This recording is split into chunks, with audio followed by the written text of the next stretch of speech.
தேனி மாவட்டம் உத்தமபாளையம் அருகே எல்லைப்பட்டி கிராமத்தில் மின் மயானம் அமைக்க எதிர்ப்பு தெரிவித்து ஊர்வலமாக வந்த கிராம மக்கள் மார்க்கையன்கோட்டை பேரூராட்சி அலுவலகத்தை முற்றுகையிட்டு போராட்டம் நடத்தினர்.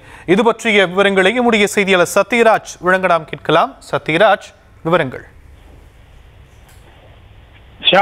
தேனி மாவட்டம் உத்தமபாளையம் அடுத்துள்ள மார்க்கையன்கோட்டை பேரூராட்சிக்கு உட்பட்ட எல்லைப்பட்டி கிராமத்தில் சுமார் 2000க்கும் மேற்பட்ட பொதுமக்கள் வசித்து வருகின்றனர். குறிப்பாக இந்த எல்லைப்பட்டி கிராமத்தில் 10வது வார்டு, 11வது வார்டு, 12வது வார்டு ஆகிய 3 வார்டுகள் அடங்கிய பொதுமக்கள் கிட்டத்தட்ட ஒரு 1000 குடும்பத்திற்கு மேல் வசித்து வரும் சூழலில் இந்த பகுதியில் மார்க்கையன்கோட்டை பேரூராட்சிக்கு சம்பந்தப்பட்ட மின் மயானமானது அமைக்கப்படுவதற்கான இடம் தேர்வு செய்யப்பட்டுள்ளது. இந்த இடமானது பார்த்தோம் என்றால் எல்லைப்பட்டி கிராமத்தை சேர்ந்த சுமார் 800 ஏக்கருக்கு மேல் நெல் விவசாயம் செய்து வரும் விவசாயிகள் இருக்கக்கூடிய அந்த நெல் கொட்டப்படக்கூடிய இடமாக தேர்வு செய்யப்பட்டதை கண்டித்து இன்று எல்லைப்பட்டி கிராமத்தை சேர்ந்த அனைத்து பெண்களும் பொதுமக்களும் ஒன்று திரண்டு மார்க்கையன்கோட்டை பேரூராட்சியை முற்றுகையிட்டு செயல் அலுவலரிடம் போராட்டத்தில் ஈடுபட்டு வாக்குவாதத்தில் ஈடுபட்டனர். இதனால் அந்த பகுதியில் பார்த்தோம் என்றால் பெரும் பரபரப்பு ஏற்பட்டது. குறிப்பாக இந்த பகுதியில் வசிக்கக்கூடிய பொதுமக்கள் கூறுகையில், நாங்கள் முல்லை பெரியார் அணையில் உள்ள முல்லை பெரியார் ஆற்றின் கரையோரம் வசித்து வரும் பொதுமக்கள், குறிப்பாக விவசாயத்தை மட்டுமே நம்பி வாழக்கூடிய எங்கள் இடத்தில்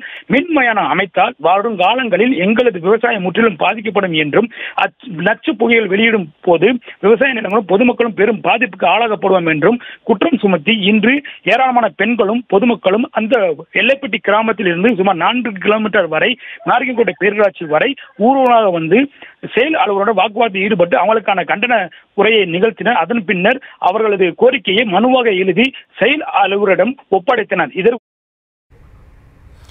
தற்போதைய விவரங்களுக்கு நன்றி சத்யராஜ்.